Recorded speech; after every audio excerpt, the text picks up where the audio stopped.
Hello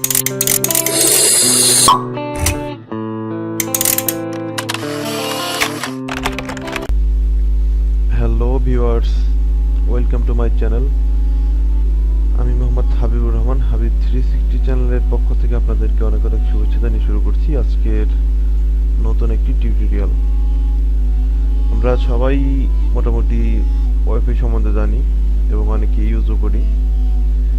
তো যারা wifi use করেন, আমাদের অনেক সময় দেখা যায় নেট স্পিড খুবই কম পাই, কিন্তু প্রমাণ না থাকার কারণে আমরা ইন্টারনেট প্রোভাইডারকে কিছু বলতে পারি না যে আমি 4 Mbps স্পিড নেট ইউজ করছি, কিন্তু আপনি দিচ্ছেন আমাকে 2 Mbps।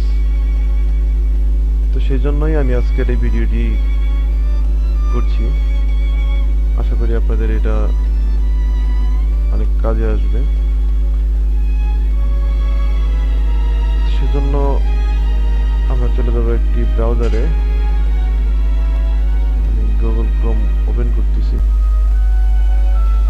আমি গুগল ক্রোম ওপেন করলাম। ওপেন করার পর এখানে লিখবেন বেটা BETA ডট স্পিড টেস্ট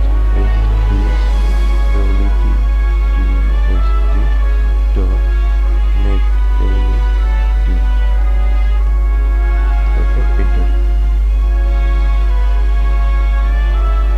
আপনার এটা লেখার পর সরাসরি চলে আসবেন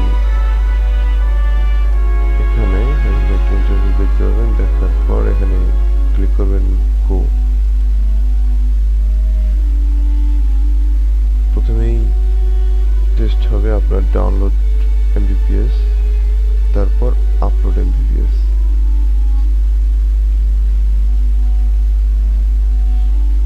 তো দেখুন আমার MBPS কিন্তু খুবই কম, এখন 1 MB'রও নিচে।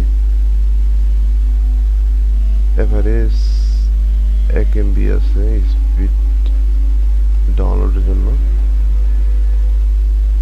এখন টেস্ট হবে আপলোড স্পিড। আপলোড স্পিডও প্রায় সেম, এভারেজে 1 MB একটু উপরে আছে। আমার 2 Mbps নেট নেওয়া। তো এটি মোটামুটি ঠিক আছে, কারণ 2 Mbps থাকলেও টোটালি 2 Mbps স্পিড তারা দেয় না, কিন্তু এটা একটা গ্রহণযোগ্যতার মধ্যেই পড়ে, কারণ টোটাল প্রায় ডাউনলোড স্পিড 1.5 Mbps আর আপলোড স্পিড 1 MB একটু উপরে। তো এভাবেই আপনি আপনার নেট স্পিড চেক করতে পারবেন, এবং যারা স্পিড কম পাচ্ছেন তারা আপনার